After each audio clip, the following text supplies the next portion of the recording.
lot of this isn't going to make sense to you, and I'm sorry about that. I'm just going to start at the beginning, with the house.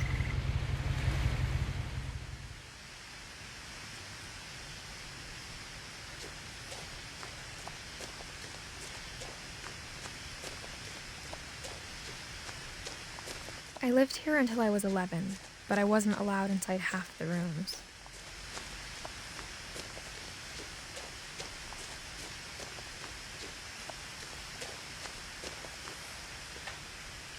Inside the mailbox were bills from 7 years ago, marked urgent, open immediately.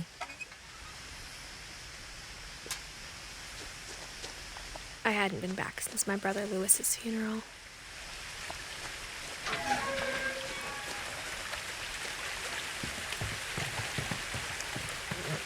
In her will, my mother left me a key, but didn't tell me what it unlocked. Maybe she thought I'd know, or she thought that the mystery would be enough to bring me back.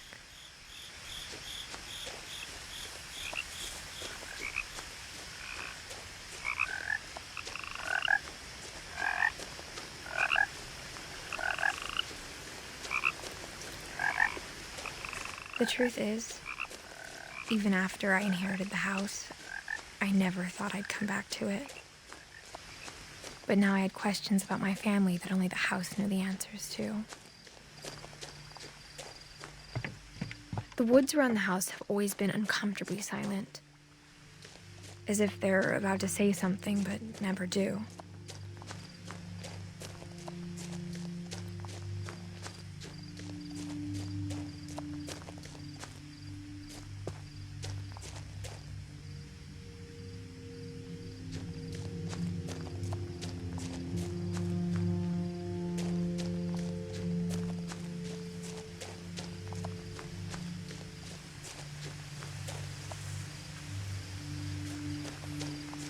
The house was exactly like I remembered it, the way I'd been dreaming about it.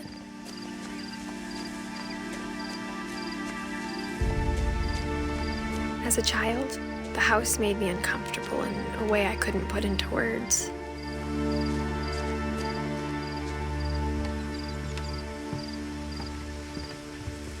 Now, as a 17-year-old, I knew exactly what those words were. I was afraid of the house.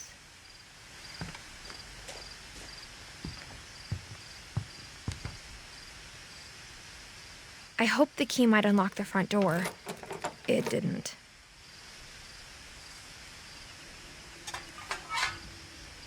Looking in, I felt like the house itself had been waiting for me.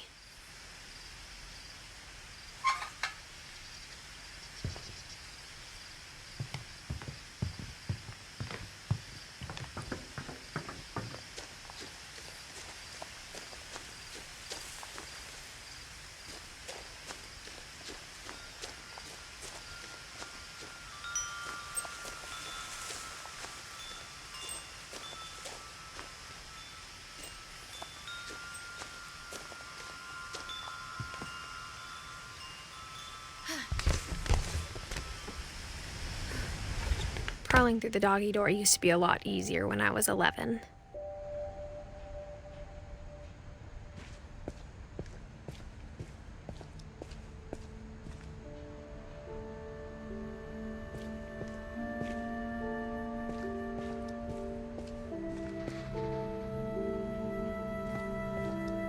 For the first time in years,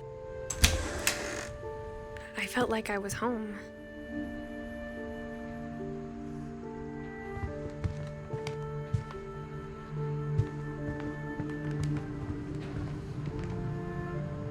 But instead of a family, there were just memories of one. Like how only one restaurant would deliver to our house, so we had Chinese a lot.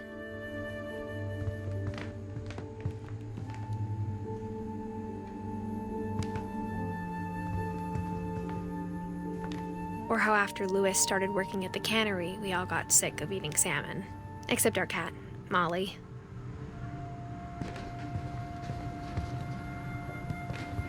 Nothing in the house looked abnormal. There was just too much of it, like a smile with too many teeth.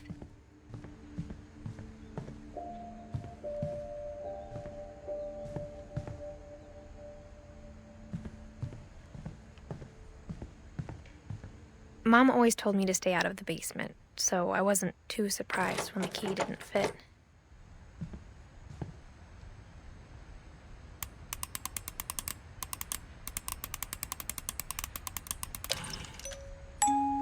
Great-Grandpa Sven built a music box for Barbara, along with the rest of the house.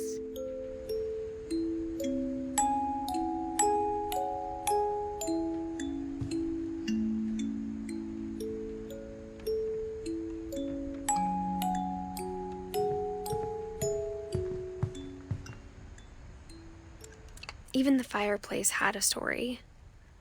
Edie told me the bricks came from the original house, after it sank.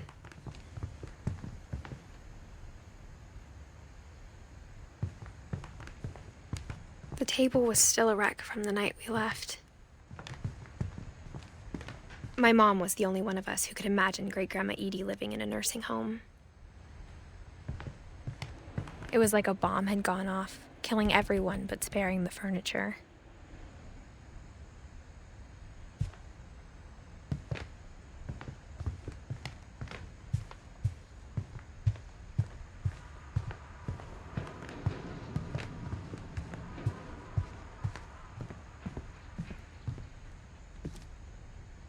After Milton disappeared, Mom sealed up all the bedrooms. Then Edie retaliated and drilled peepholes.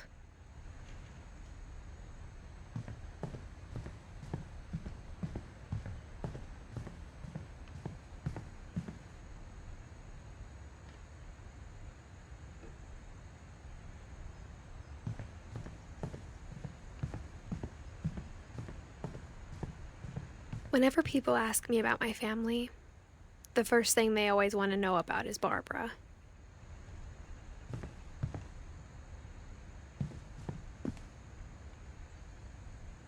Mom must have locked the third-floor stairs on the night we left.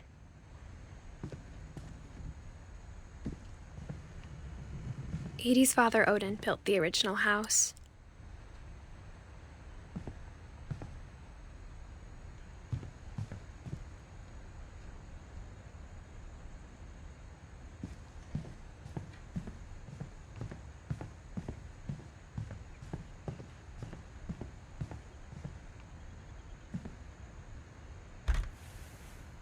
My Grandpa Sam spent 7 years sharing a room with his dead brother, Calvin.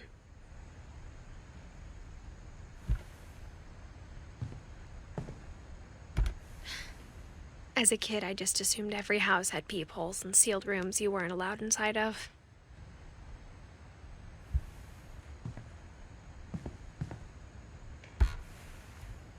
The last time I was in Edith Sr.'s room, I was 10 and she was painting my portrait.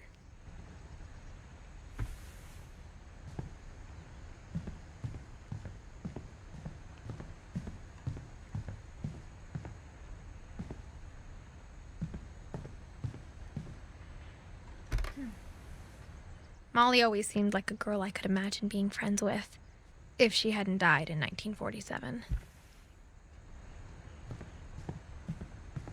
I spent a lot of time playing in Great Uncle Walter's room.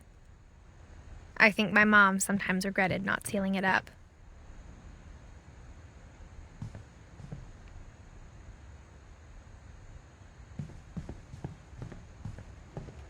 Lewis told me there were secret passages, but I never believed him.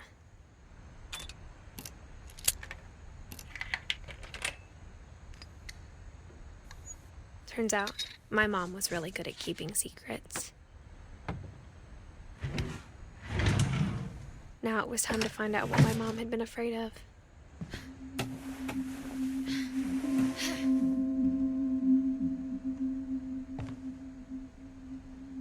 From the paintings on the wall, it was clear my brother Milton had been here before me. Reading this, maybe it sounds like I had a plan, but I had no idea what was behind that door.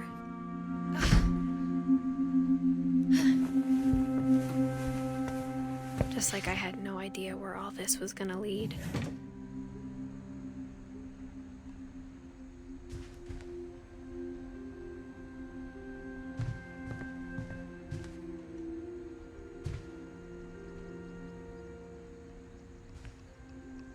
I got the sense Edie had spent a lot of time here before my mom sealed the doors. December 13th, 1947. Dear Diary, I'll be gone soon, but I wanted to tell somebody about what's gonna happen. It started when Mom sent me to bed without dinner. I woke up and I was starving, so I looked around for something to eat. The gerbil food was dry, but I didn't mind it.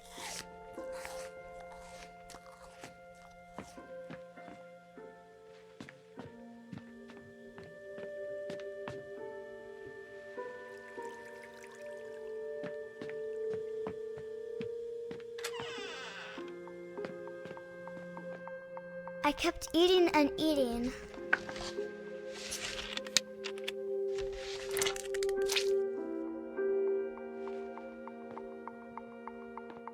I ate a lot of things that night.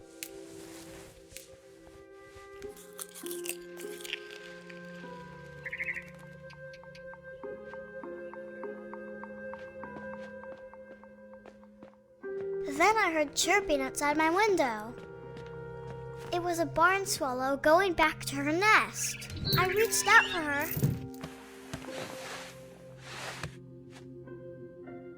And suddenly, I was a cat. I tried to be quiet, but the bird was really scared.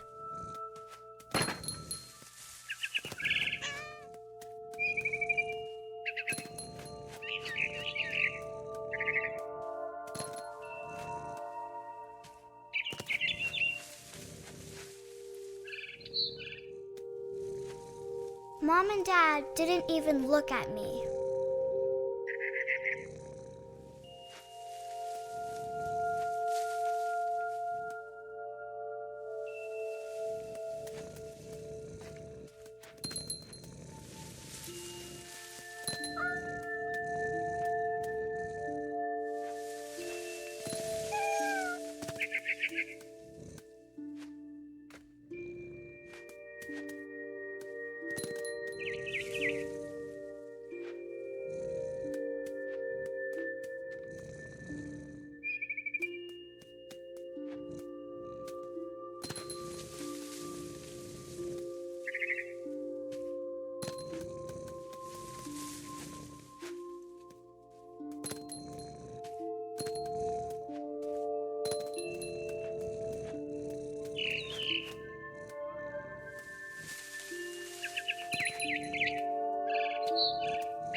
I jumped and I almost got her.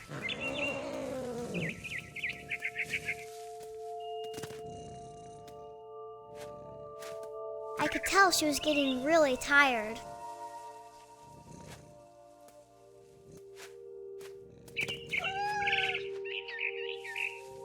Now I was up in the big tree.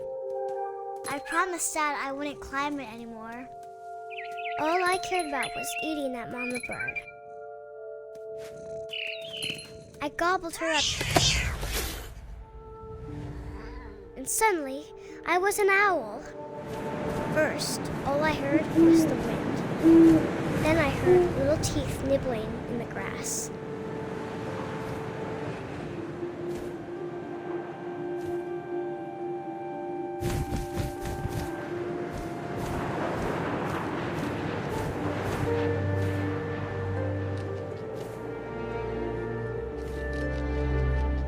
Rabbits.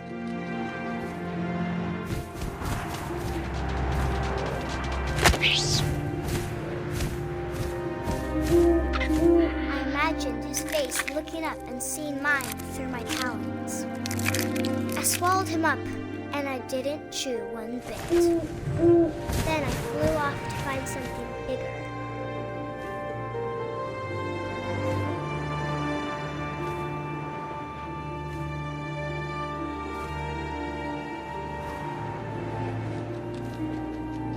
A mama rabbit.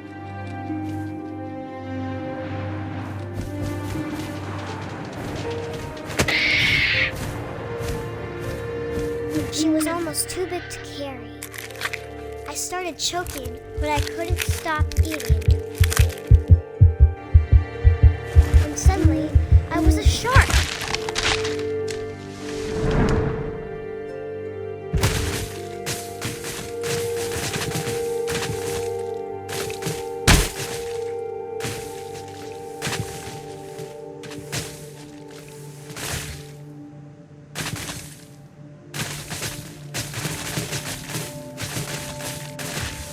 I rolled off a cliff and into the ocean. Now, I was hungrier than ever.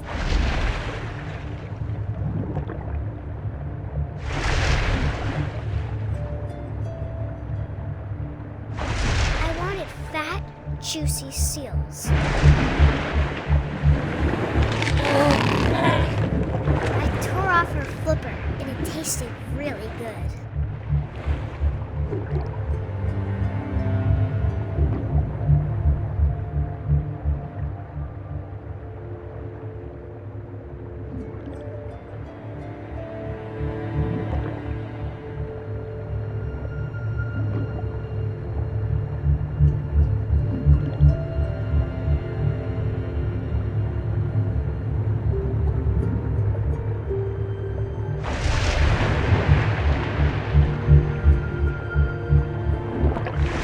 Grabbed on tight. But I was so hungry, I jumped out of the water. When I opened my eyes, everything had changed.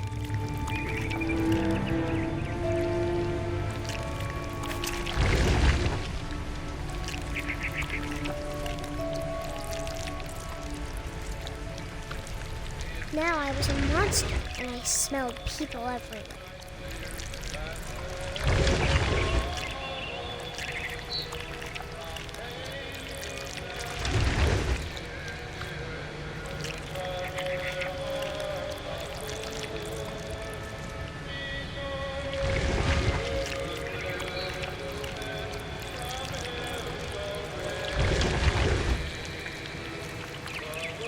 I was big, and I moved real quiet.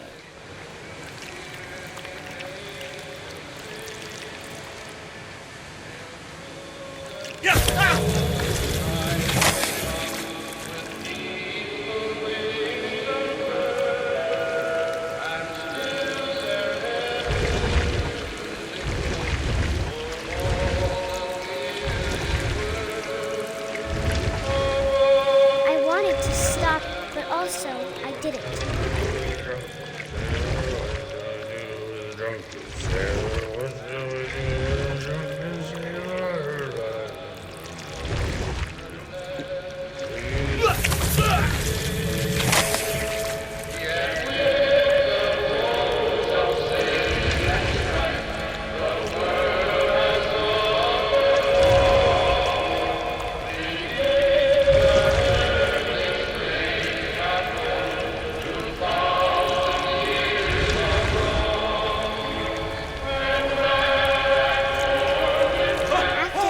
Passenger, I was still hungry. Across the water, I smelled something new, something I had to have, so I swam towards it.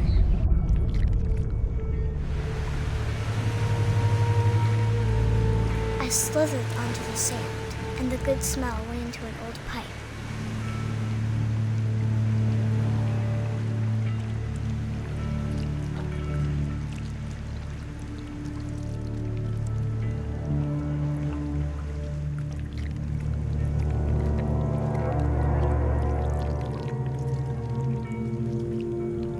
I got closer and closer.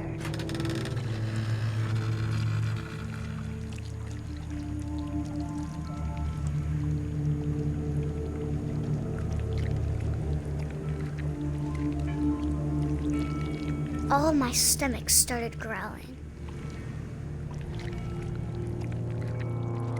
And suddenly, I was me again. I held my breath for a long time, but I couldn't hear anything. I think it's waiting for me to fall asleep. But it's not going to wait much longer. It needs to feed, and we both know I will be delicious.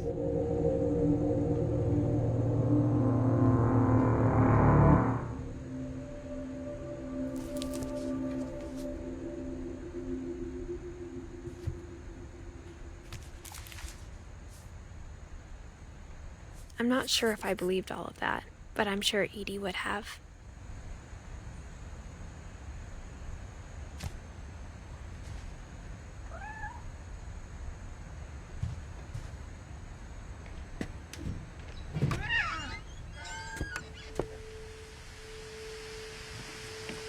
This will be obvious later, but my mom never told me any of these stories. Edie would have, but Mom didn't like bringing up the past. Though, when we adopted a stray kitten, she was the one who named it Molly. I spent a lot of time in Great-Grandma Edie's room. We got along, and it was a good place to hide from my mom. When Edie told people Sven was killed by a dragon, she could also have said he was building a dragon-shaped slide that collapsed. She could have, but she didn't.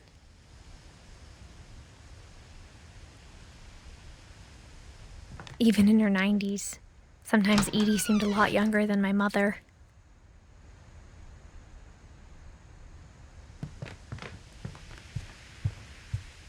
Her room was like a museum. For 500 years, the Finches have been famous throughout Norway for their fortune and misfortune. Oden Finch buries the latest victims of the family curse, his wife Ingeborg and their newborn son, Johan. On January 7th, 1937, he set sail with his family and his house, hoping to leave the curse behind. But 40-foot waves off the coast of Washington send the house and Oden to the bottom of the sea. Oden's daughter Edie, with husband Sven and baby Molly, step ashore on their new home, Orcas Island. Oden Finch is the first to be buried in the new family cemetery. His daughter Edie is already dreaming of a new Finch house.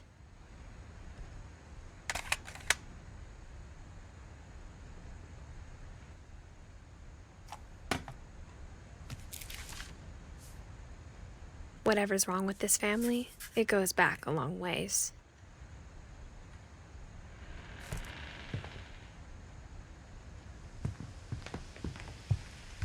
Louis died a week before we left, but Edie had already started to memorialize him.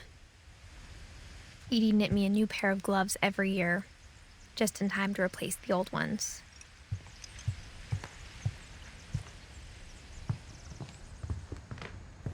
The only trace Grandpa Sam's first wife, Kay, left on the house was the pink bathroom. It was a pretty big trace.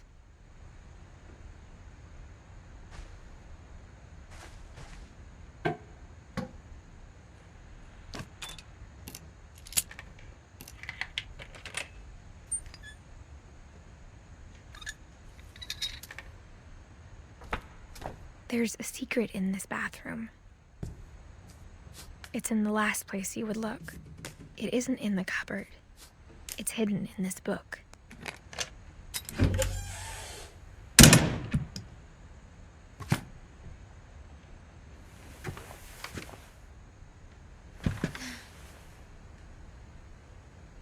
Sven gave Sam an old camera he'd refurbished. He never put it down.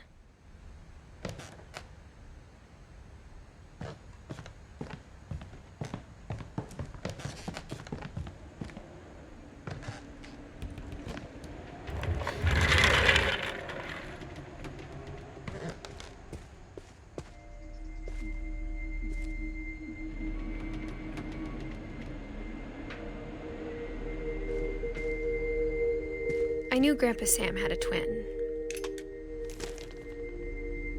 and that he never talked about him. I guess my grandpa didn't like history any more than my mom did.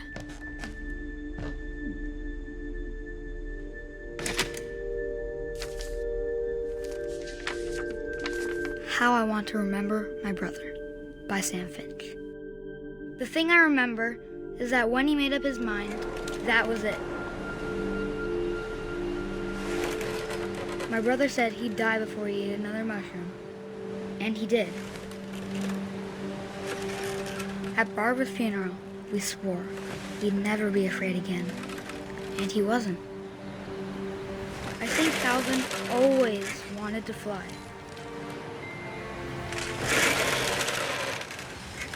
Sam! Calvin! Dinner's ready! Coming! But that day, he finally made up his mind to do it. I told him going around was impossible. Maybe if I hadn't said that.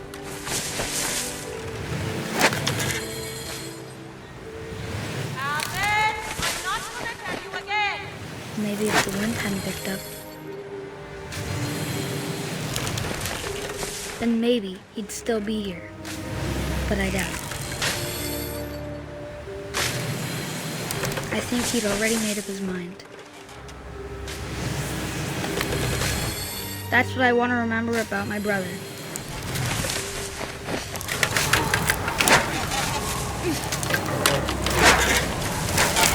The day he made up his mind to fly. And he did.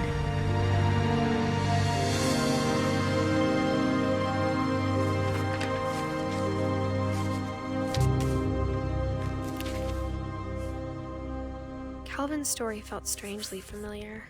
When I was younger, I remember trying to do the exact same thing.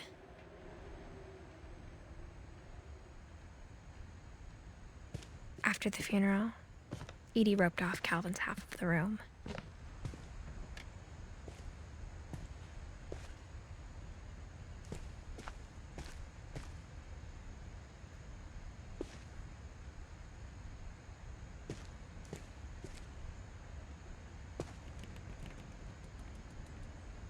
Mom said Grandpa Sam enlisted at 18 and never set foot in the room again.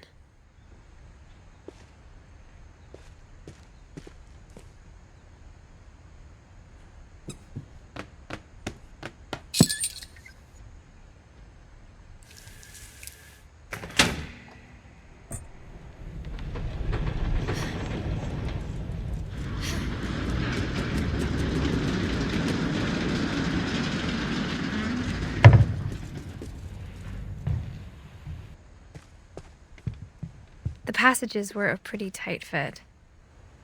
They'd obviously been built for smaller hands and bellies.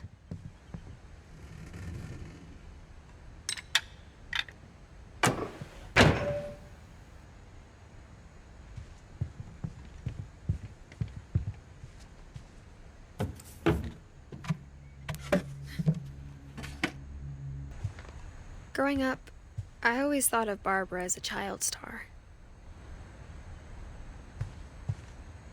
I never thought about how hard it must have been for her afterwards.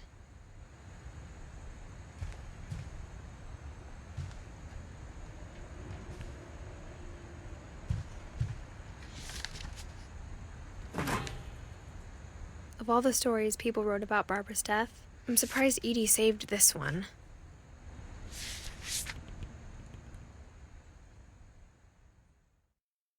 Old Jack here with another ghastly tale inspired by America's most unfortunate family. I'm calling it The Surprise Ending of Barbara Finch. As a child star, Barbara was famous for her scream. Now at 16, she was all washed up. A has-been. But in a lucky break, she'd been asked to perform her signature scream at a local convention for monster movie fans. It was just the boost her career needed. Unfortunately, her scream hadn't aged well. Getting better. I think you just need the right motivation. Her biggest fan and current boyfriend, Rick, was about to demonstrate when... Now that was a great scream. It was Barbara's father, Sven. He'd slipped into a table saw and had to be rushed to the emergency room. So Barbara got stuck babysitting her youngest brother, Walter. Her convention comeback was cancelled. Okay, I'm hearing frustration, but I'm not hearing terror. What if I tried... A gang of hoodlums in Halloween masks have been terrorizing Orcas Island tonight. Police are urging residents to... That came from the basement. You're right! Also, I loved your delivery on that. Why is your basement door locked? Because my dad likes making puzzles and secret passages. There's a key hidden in the music box. The secret is to keep winding and winding until finally the key pops out. Thanks, babe. I'll be back in a sec. 20 minutes later, Rick hadn't returned. So Barbara went to look for him, right on cue. She reached for the music box. And as she wound the key, she listened for Rick, but the house was silent.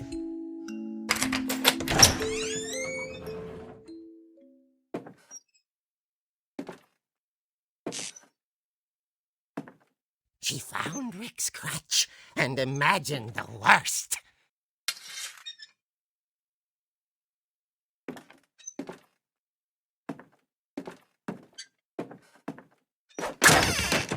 The gang's leader is the infamous Hookman killer, Dr. Carl Hamill, who impaled and then ate his family 10 years ago tonight. The old fridge rattled and grew still. Oh dear! Oh! Rick? Barb, relax. I was just trying to scare you to help you find your scream. Well, I'm not scared, Rick. I'm furious. Then act furious. All I'm getting from you now is that you're hurt and confused and... She threw him out, but she kept a little something to remember him by. Barb, have you seen my other crutch? And she was still holding it when she fell asleep watching the late picture show. Hours later... Barbara! Walter, what's going on up there? Ah! Okay, I'm coming up, but if this is a trick, you're dead, Walter.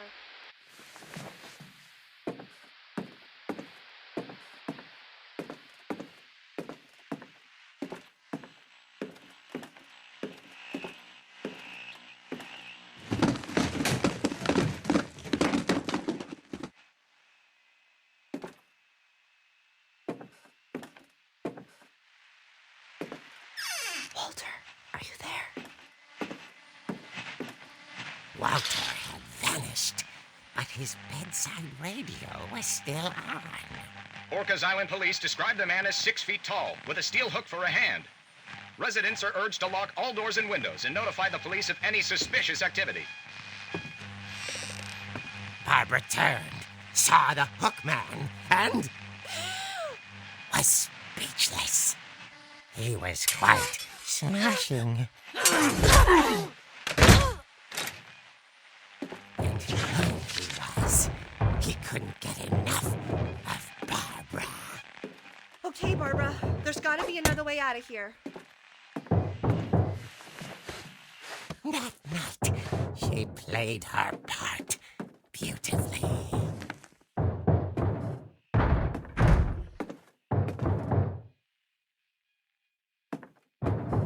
Molly's door hadn't been opened in years. The hinges groaned.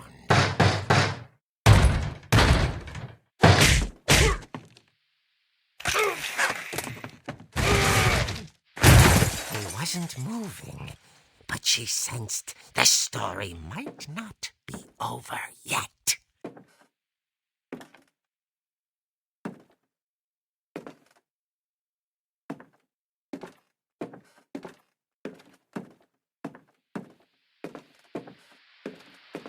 The hookman had vanished.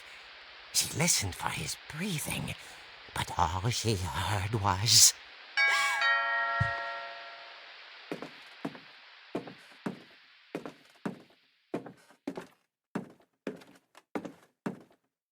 At the door, she heard whispering.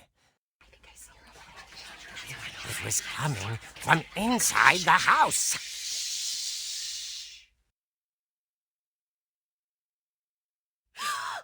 Oh dear.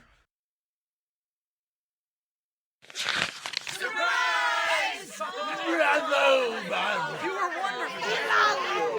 monsters had come to surprise her. For Barbara, it was a dream come true. Then she saw what kind of monsters they were, and she realized what was about to happen. She was going to be famous. And with her final breath, Barbara Finch gave the performance of her life.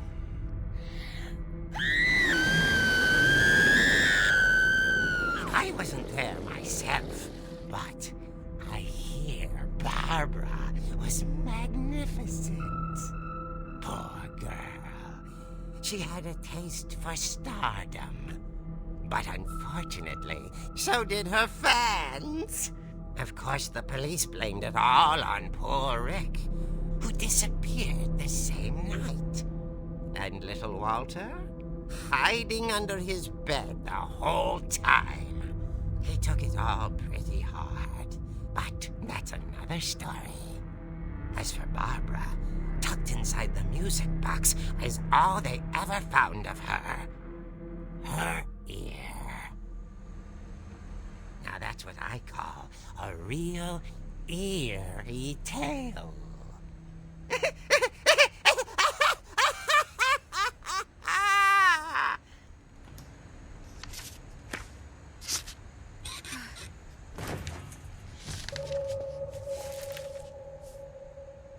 Edie told me all Barbara wanted was to be remembered, as absurd as that comic was. Maybe what Edie saw was a happy ending.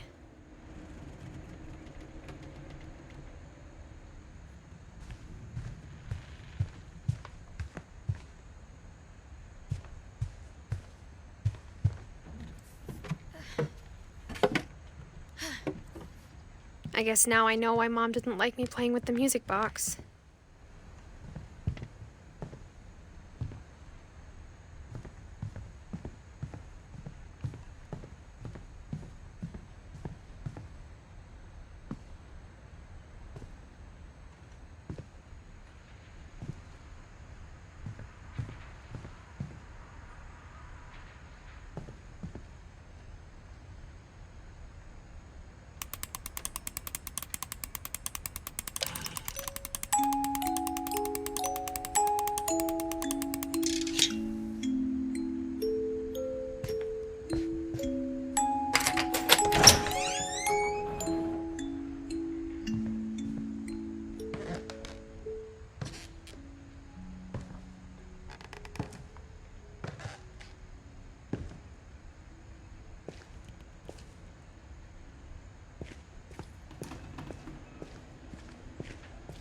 Mom said the basement was off limits, unless I wanted another tetanus shot.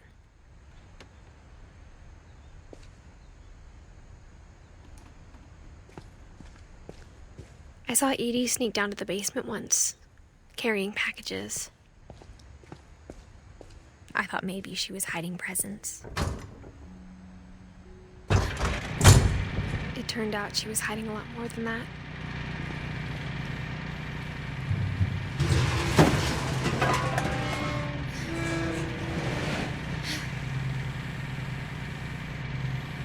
I remember asking Mom once about where Walter had gone. She said after Barbara died, he got as far away as he could. If there's a pattern in all these stories,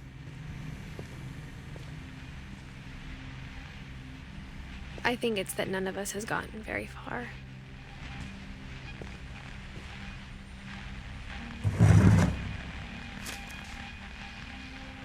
Goodbye, everyone.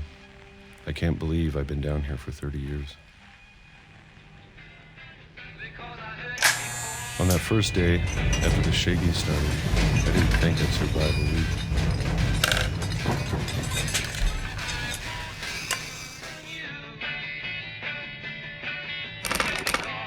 But after a few days, I settled into a routine. That's what kept me sane.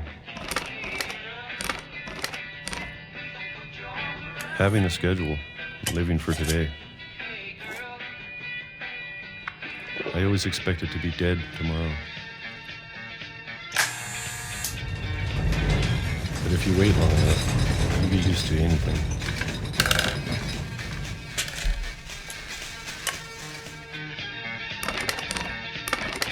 Even a monster on the other side of the door starts to feel normal.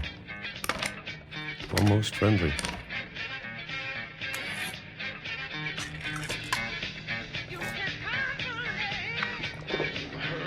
And then one day, everything just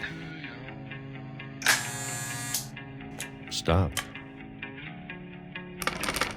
Whatever that thing was, it was gone. Maybe it got tired of waiting. Or maybe I just got tired of being afraid.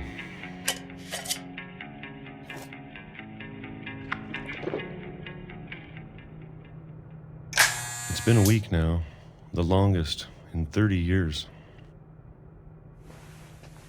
I'm done waiting. I have to leave while I still can.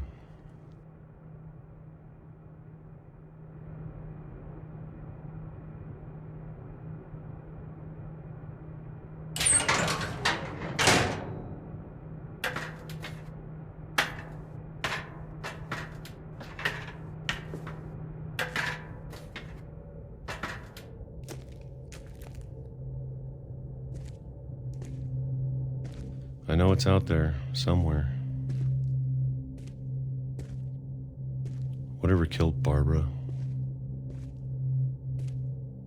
and Molly and Calvin.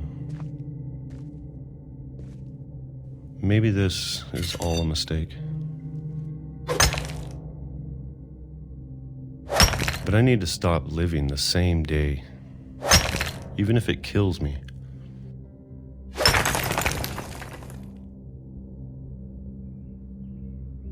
Whatever's out there, I want you to know I'm ready for it. I'm going to appreciate all of it, especially the food.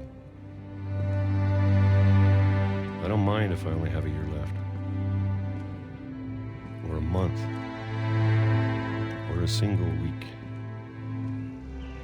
I'd be happy with one more day. I can already imagine the sun on my face.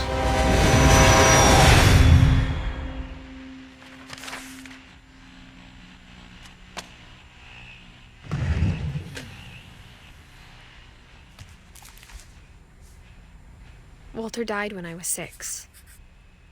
I can't believe my mom never told me he was down here. I'm sure my mom was trying to protect me.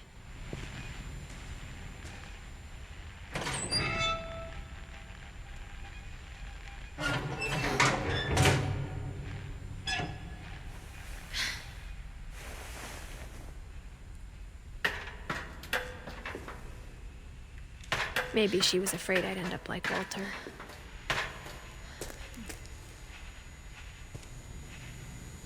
But if she never told me about an uncle under the house, I can only imagine what else she was hiding.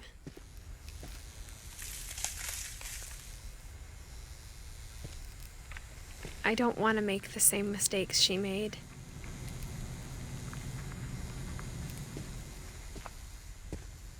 Trying to bury something that's still alive.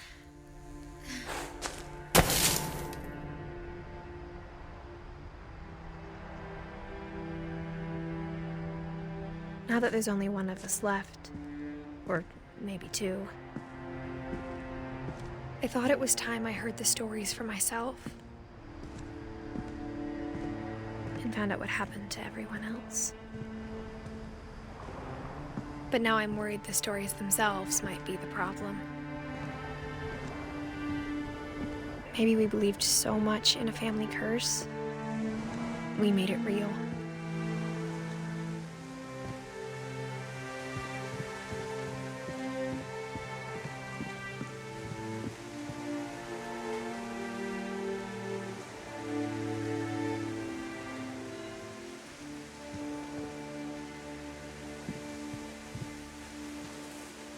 I don't know if I should even be writing this.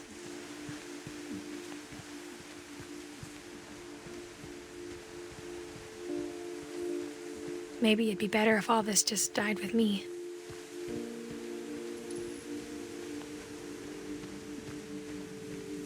But I thought you should know about your family.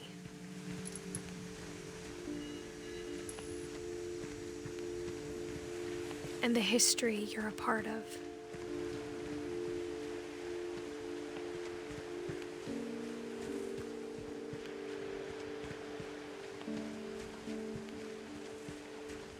Though to be honest, I feel as lost as you probably do right now.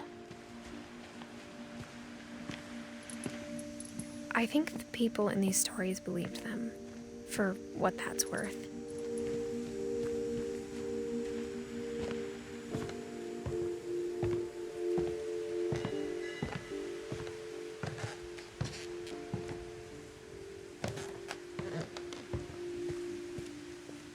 And when you look at the house, that history of imagination and stubbornness and madness, any of it seems possible.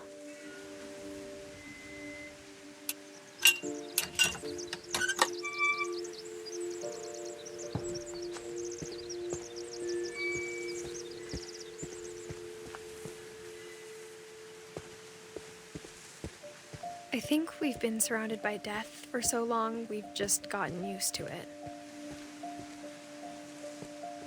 What kind of family finishes building a cemetery before starting the house?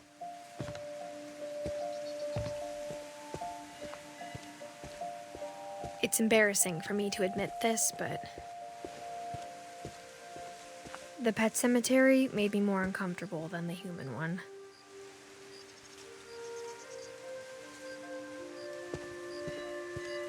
Three of the gerbils are mine, and 2 had been my fault.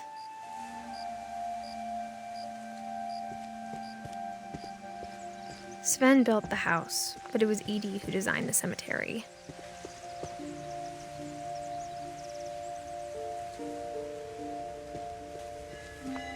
I'm sure Oden's monument had been Edie's idea.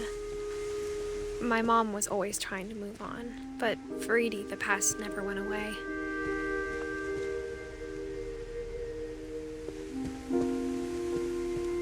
She could see it poking out of the water at low tide.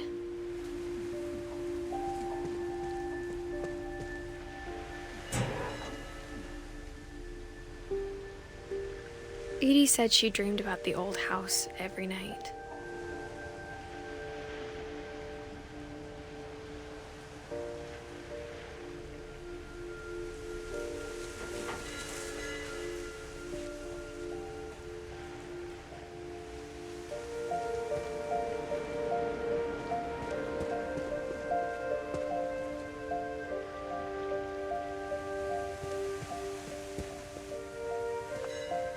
Edie's side was always easier for me to understand. But the older I get, the more I can see where my mom was coming from.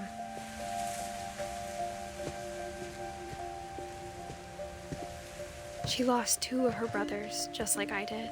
I get why she tried so hard to protect us.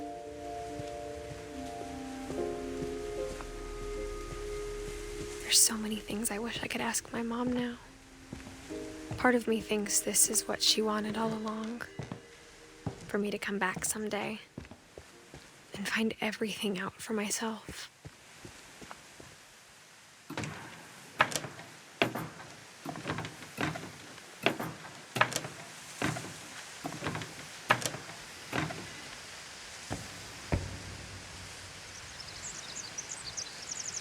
But looking back on it now, if she told me there was going to be so much climbing, I never would have come when I was 22 weeks pregnant.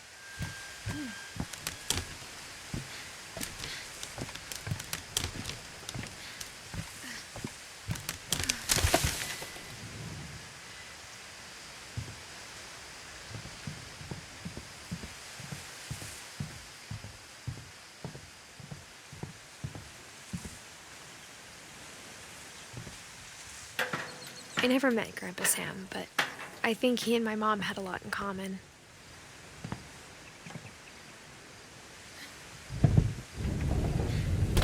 They were both pretty intense.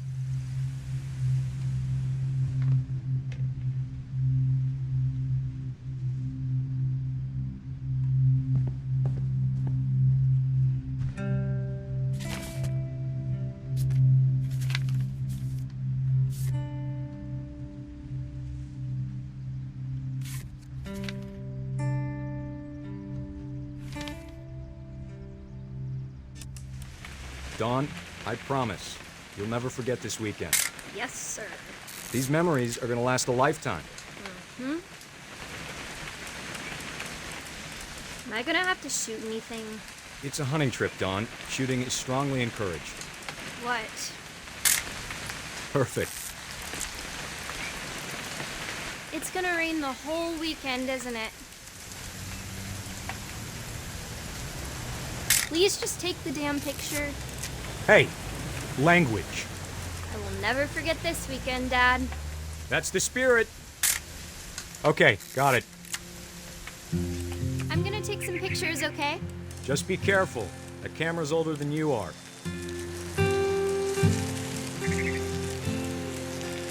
Definitely should not have drunk all that coffee. Hey!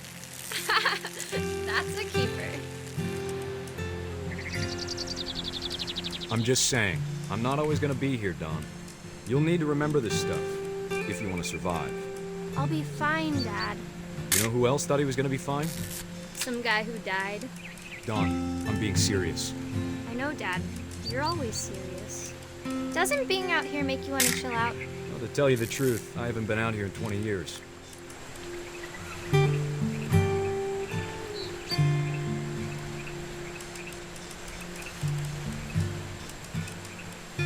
Last time I was with my brother Calvin. Man, that was a great trip. Your grandpa Sven taught us how to fish, how to build a fire. We found an old logging trail. There were deer everywhere. I bet if I could remember where that trail was, we'd spot a buck for you in no time. Give me a minute to check the map.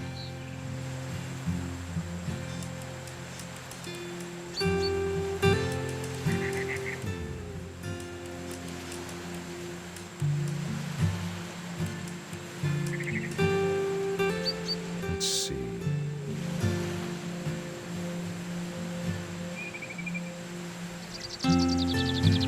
Maybe.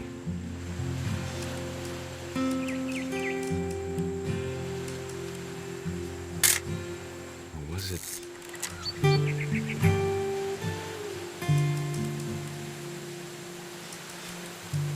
It could have been.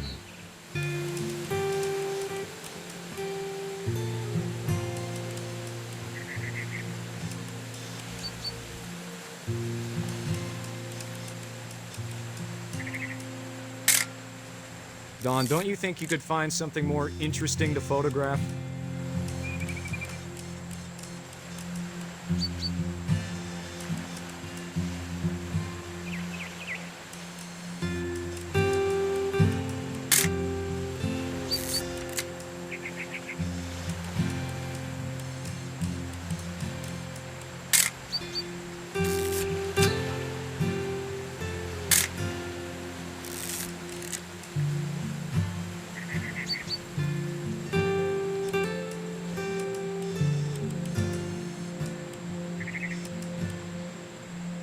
Dad! Good eyes, Dawn.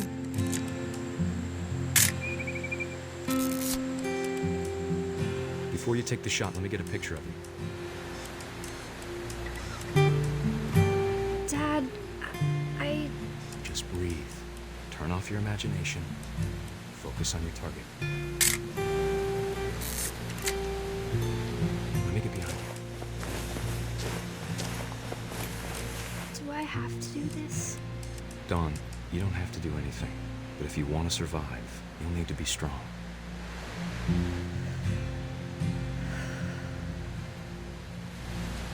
Now keep yourself squared up, elbows down, like we practiced, whenever you're ready.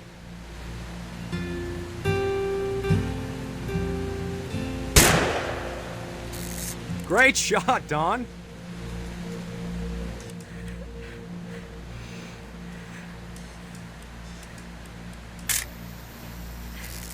I'm proud of you, Don. Always remember that, okay?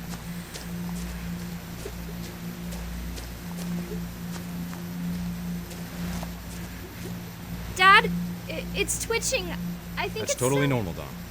Just focus on the camera. Try not to think about— Dad!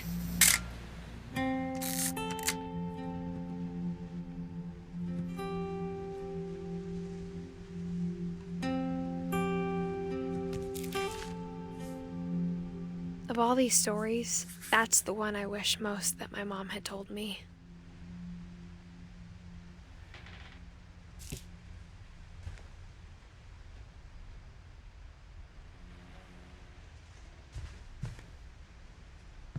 Instead of hiding from death, Sam seemed to go out of his way to meet it.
Sam spent his life shooting photos, but Mom said he got nervous being in front of the camera. I guess we're all afraid of something.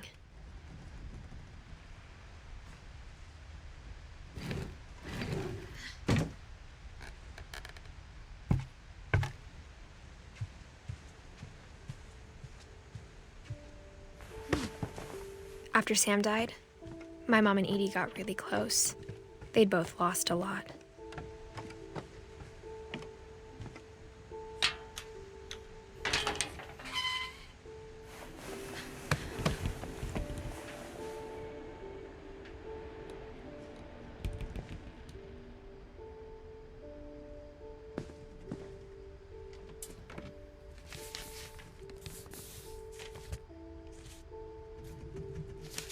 Dear Kay, do you remember the way Gregory used to laugh when he thought he was alone? Like something funny was happening, but only he could see it.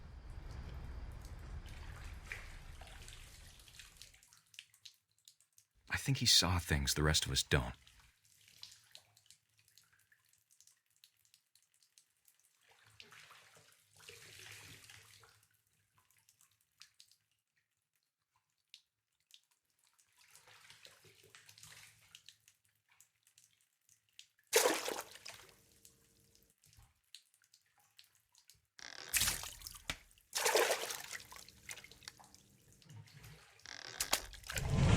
Over, Gregory. It's time to... Hold on, sweetie. Hello? Sam, I told you I don't want to talk right now. I wonder what he saw. What his world was like.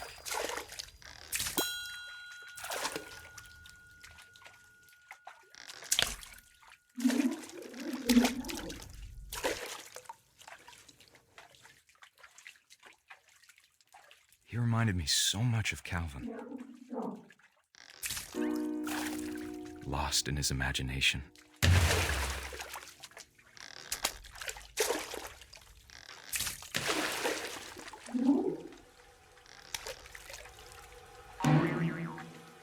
I know how silly it sounds.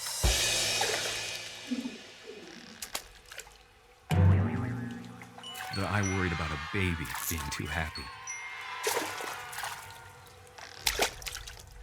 But I could feel him slipping away. Sorry about that, Gregory. I know you did everything you could. Maybe if I hadn't called that night. Damn it. Hold on, I don't want Gregory.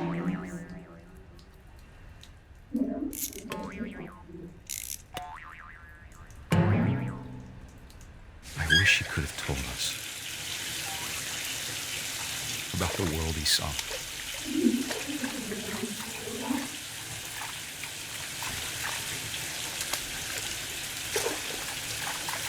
Hey, there's so much I don't understand about Gregory. About everything.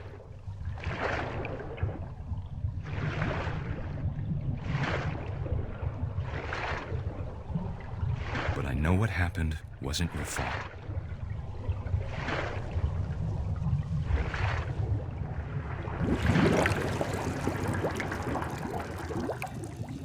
I'm sure he's happy. And he'd want you to be happy too. Good luck, Kay. Love, Sam.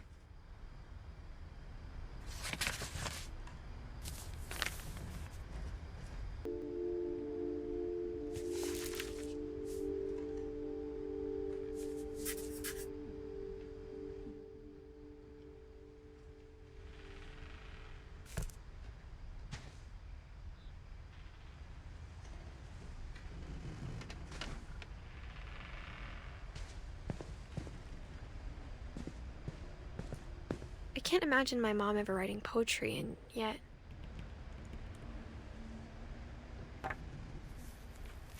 A poem for Gus, who always said the wedding was a bad idea.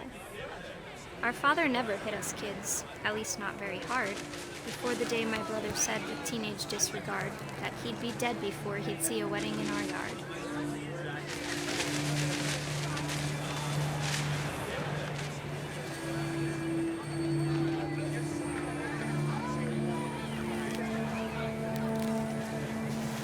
My father made him come, of course, but Gus stood far apart, just flew his kite and bottled up the storm inside his heart.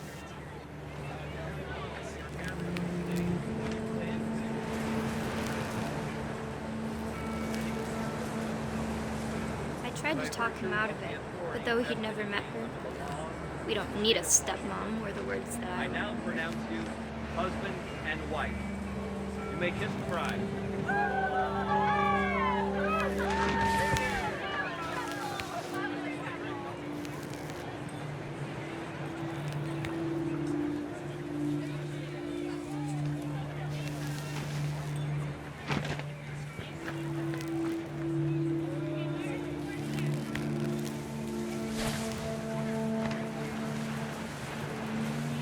When the time for photos came, Dad ordered him to come here. But Gus declined, and as a sign held up his middle finger.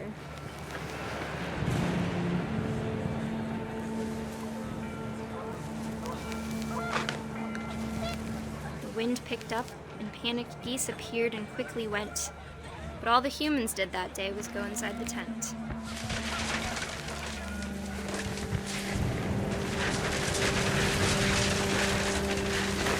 The rain came down in buckets then, but no one seemed afraid that nature might destroy the tent our dad had crudely made.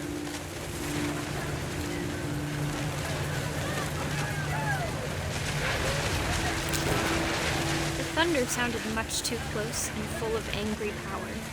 But all my father said to this was, "Make the music louder."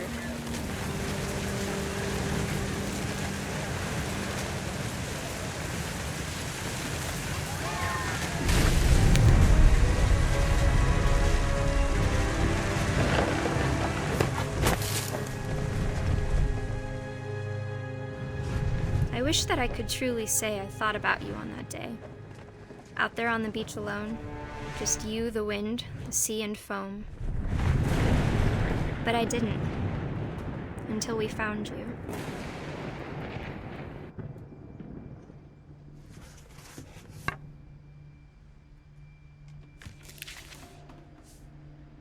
She never talked about him, but Mom told me once if I was a boy, they were going to name me Gus.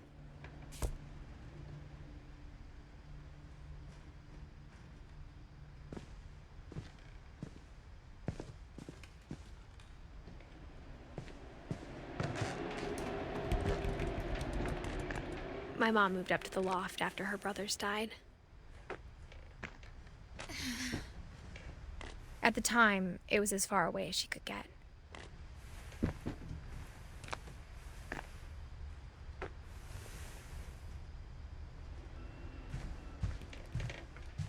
She spent a summer building houses in Calcutta, where she met my dad, Sanjay.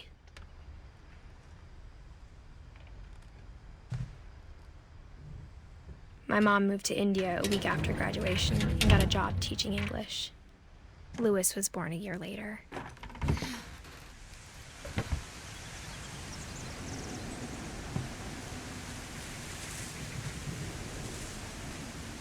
When my dad died, I don't think Mom knew where else to go.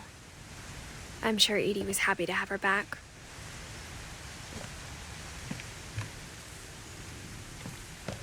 The house had to get a little bigger, but Edie was used to that. And for a while, things were good, almost normal. But it didn't last. The beginning of the end was Milton's 10th birthday, when Edie gave him a castle.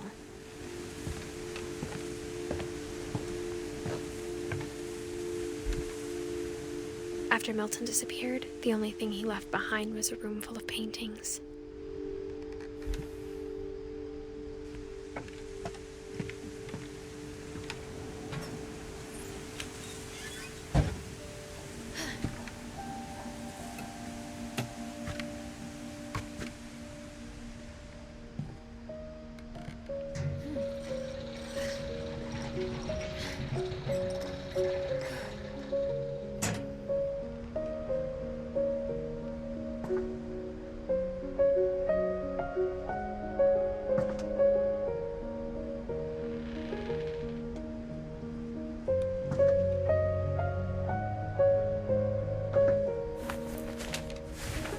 Milton Finch in The Magic Paintbrush.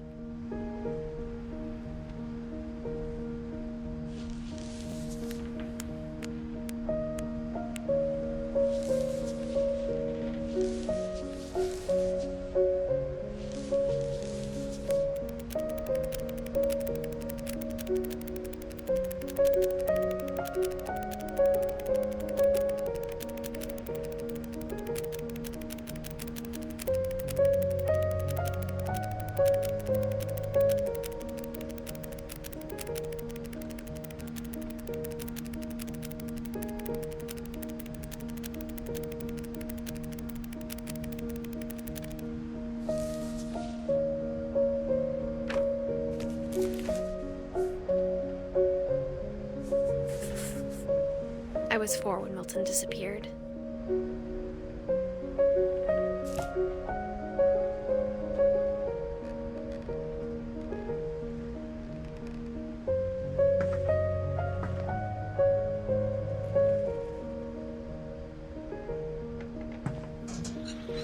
Mom spent months searching for my brother.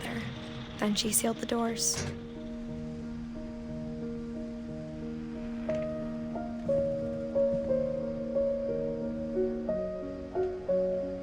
Whatever Milton had found in the house, Mom didn't want it getting out.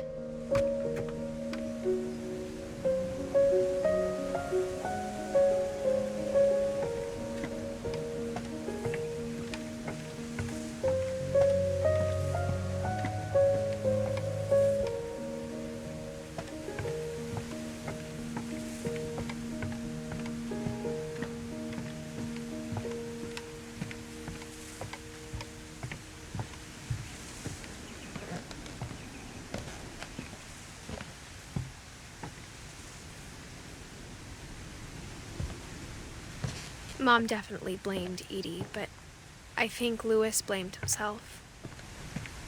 After he graduated, he just spent more and more time in his room, until Mom got him a job at the cannery. Everyone always told me to stay out of Louis's room, except Louis.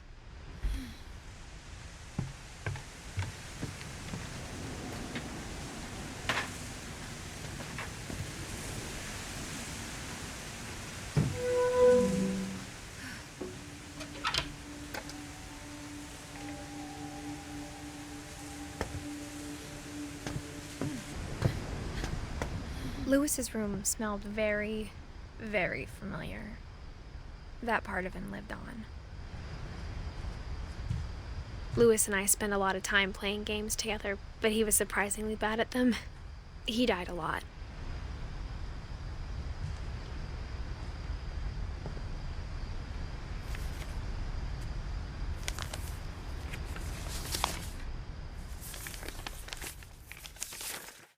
Dear Mrs. Finch, as Lewis's psychiatrist, I can understand your desire for an explanation. As I see it, the trouble began in January, shortly after we convinced your son to seek treatment for substance abuse. Newly sober, I believe Lewis first noticed the monotony of his daily life.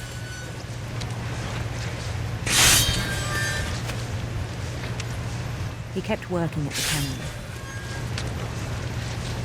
but he withdrew part of himself. In our sessions, I saw the same behavior. His mind began to wander. I asked him to describe it. He said he started small, imagining a labyrinth. He'd feel his way about. Then something moved. Bats and toads. And things that have not names.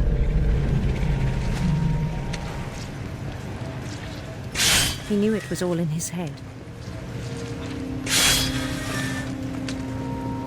But he took it very seriously. I had hoped he'd find himself.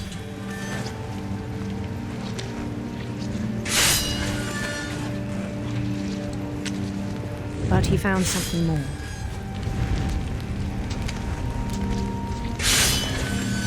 I worried about him then, daydreaming at the cannery. I spoke with his boss, but he said Lewis had become a model employee. Methodical, tireless, focused. Like a whole new Lewis. So I let him go on.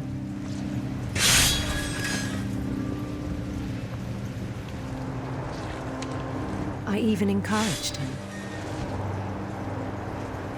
It seemed very promising at first. He told me he'd made a new friend.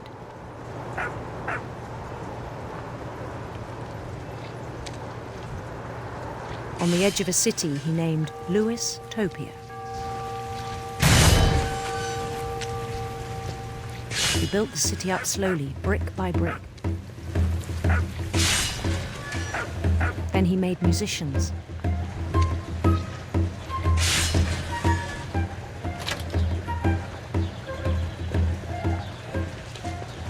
And songs for them to play.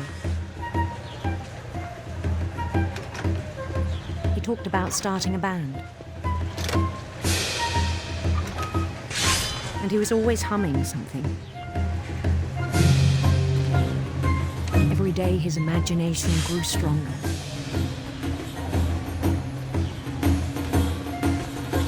He no longer spoke at the cannery. But his chopping was as reliable as ever.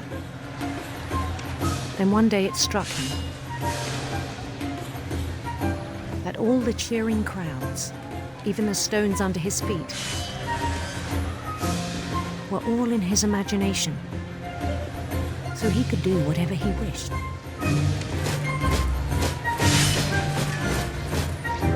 He held an election for mayor. And he won.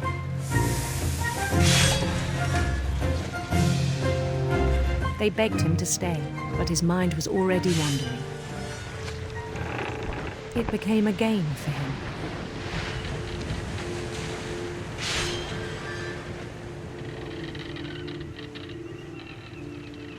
He'd conquer a city, then immediately push on. New Louisville.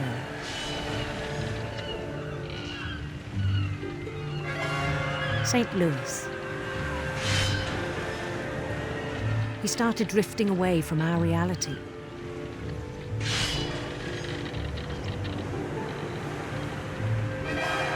Minneapolis, until one day he forgot to go home from the cannery. Even as his mother pleaded with him, part of Louis kept sailing on.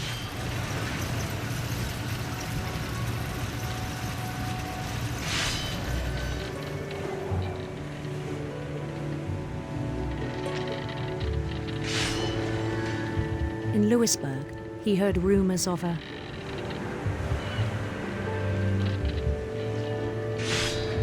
handsome queen.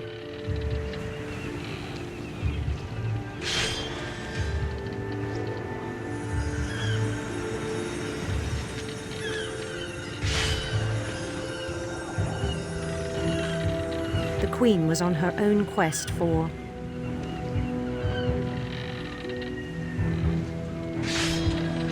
sinister serpents.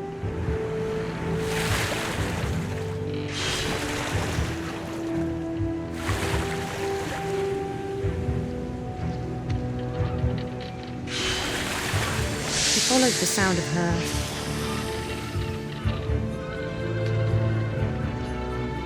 electric sitar.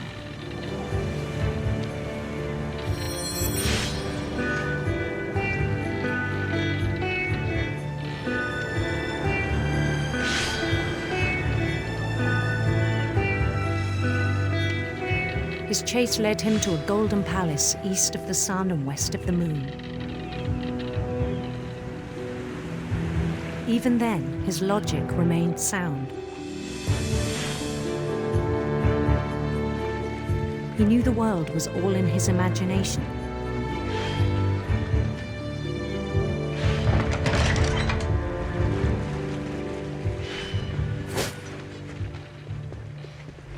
But he was so proud of having created it. In his own eyes, he'd become something greater than a king.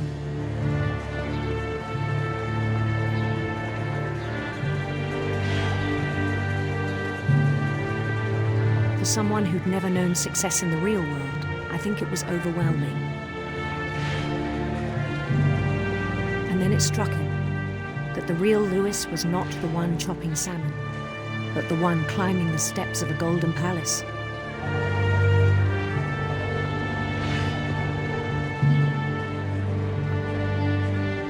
My imagination is as real as my body, he told me.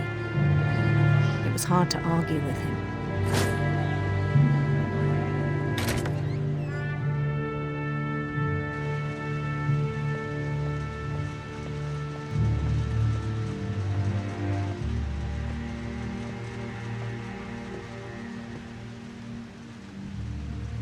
He began to forget the world we know.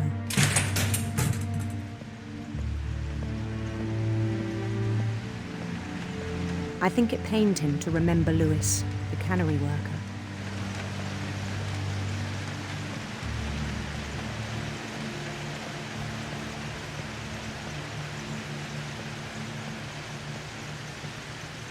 He began to despise the man with a royal contempt.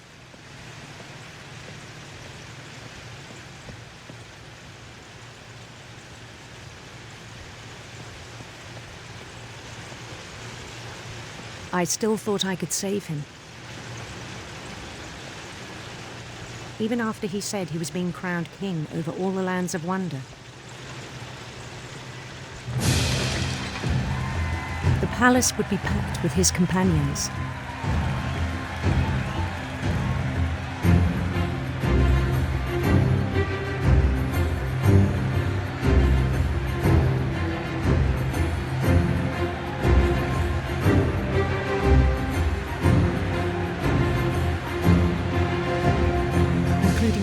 Calico had insisted on inviting him.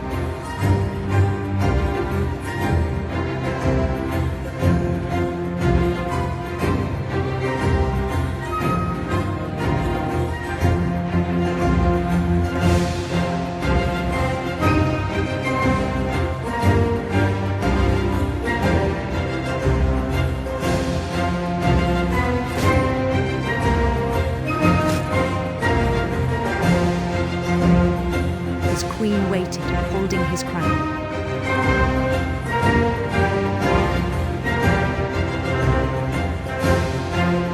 There was only one thing left to do.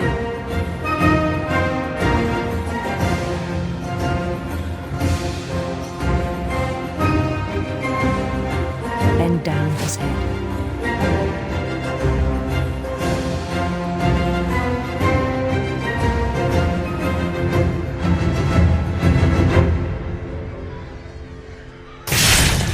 And the rest I think you know. Mrs. Finch, your son was a kind man who will be missed by all of us who knew him.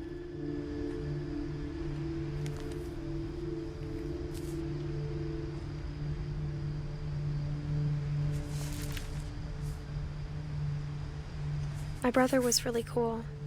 I wish you could have met him.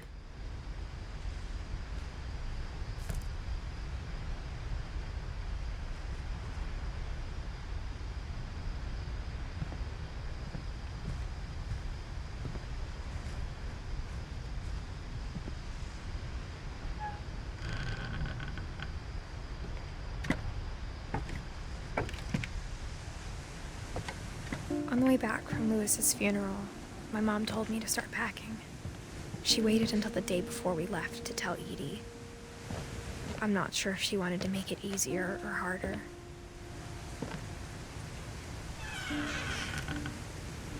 I wish we'd stayed.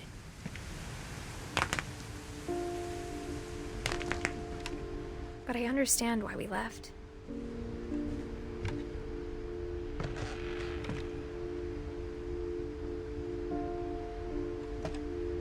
What happened that night had been coming for a long time.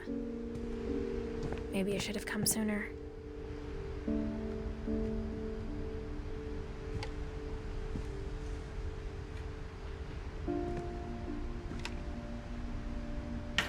But it had to end one way or another. All that's left now is to tell you about that last night.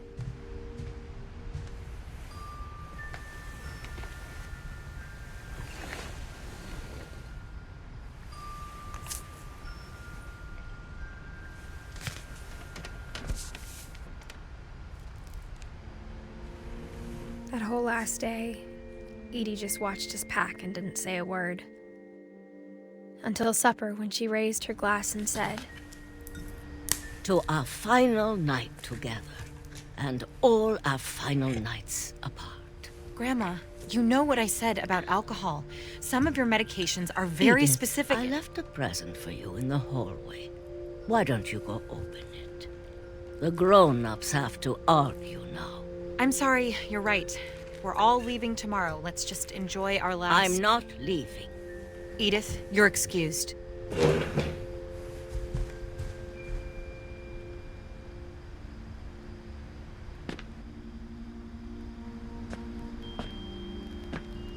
The power had been shut off that morning, but Edie always had plenty of candles. When my mom sealed the library, I don't think she knew about the other entrance, or that Edie had a key to it.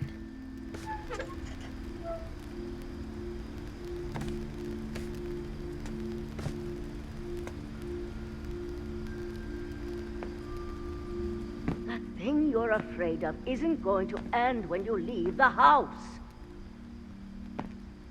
Edith has a right to know these stories. My children are dead because of your stories. I think it's best if Edith and I leave tonight. We'll have the nursing home send a van for you in the morning, okay?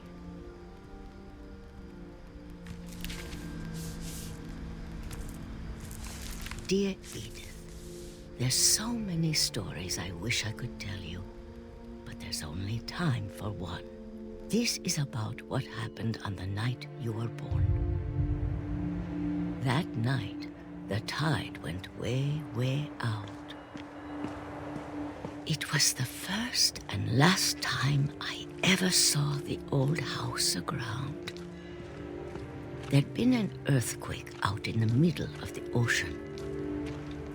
They called it the lowest tide in 1,000 years. God, it smelled awful. You know, I've seen that house every day of my life.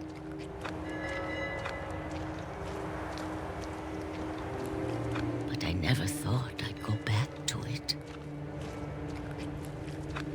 When the fog rolled in, I lost my way.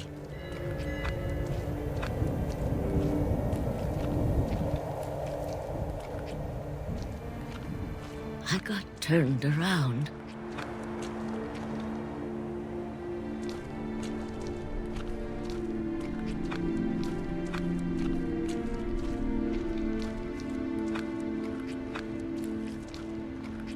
I started seeing things.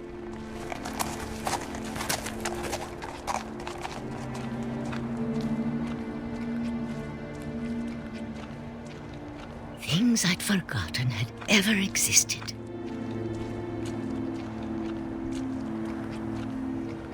But when I saw them, they felt like old friends. That night, a lot of things came back to me. Or maybe I came back to them.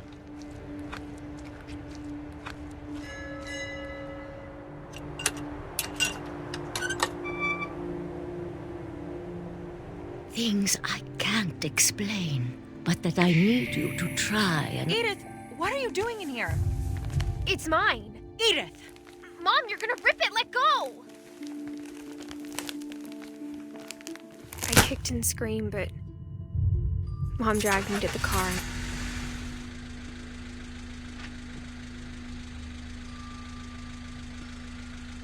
I never saw Great-Grandma Edie again. The next morning, the van came to pick her up, but she was already gone. After that, we moved around a lot.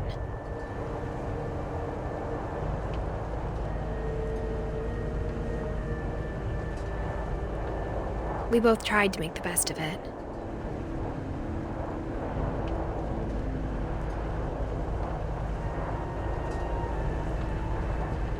A few years went by.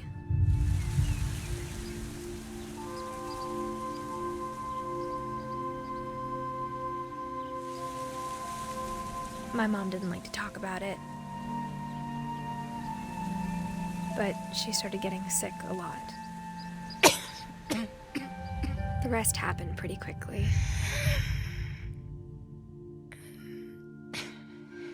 She got better for a while,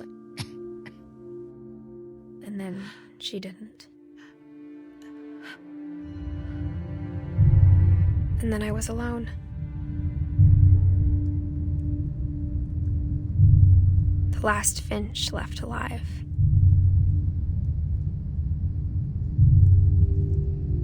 Until I found out about you. I'm still not sure what to tell you about all this. If we lived forever, maybe we'd have time to understand things. But as it is, I think the best we can do is try to open our eyes.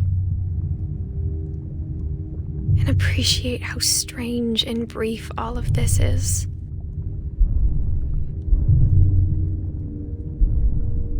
This journal was supposed to be for you. But now I hope you'll never see it.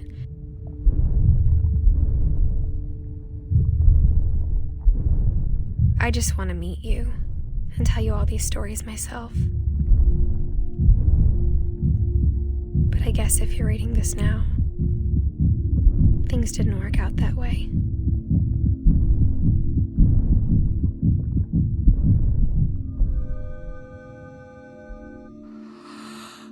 This is where your story begins. I'm sorry I won't be there to see it. It's a lot to ask, but I don't want you to be sad that I'm gone. I want you to be amazed that any of us ever had a chance to be here at all. Good luck.